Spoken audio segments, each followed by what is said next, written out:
प्राचीन भारत में कोसल राज्य में अंगुलीमाल नाम का एक खूंखार डाकू रहता था।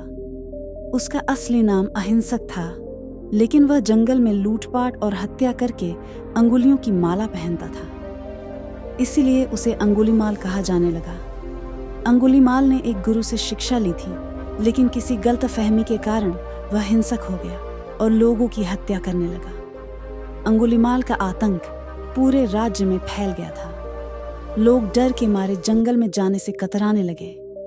एक दिन बुद्ध भगवान को इस बात की जानकारी मिली।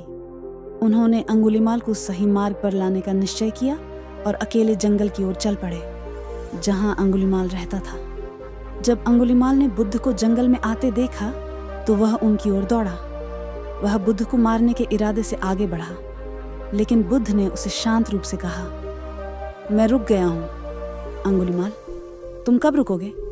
अंगुलीमाल आश्चर्यचकित हुआ और पूछा, तुम तो चल रहे हो, फिर रुके कैसे?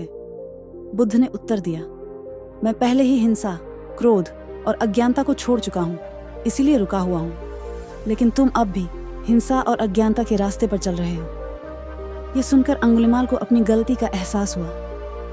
उसने बुद्ध के चरणों में गिरकर क्षमा मांगी और अपने पापों का प्रायश्चित किया। बुद्ध ने उसे दीक्षा दी और वह अंगुलीमाल, जो पहले एक खतरनाक डाकू था, अब एक शांतिप्रिय भिक्षु बन गया।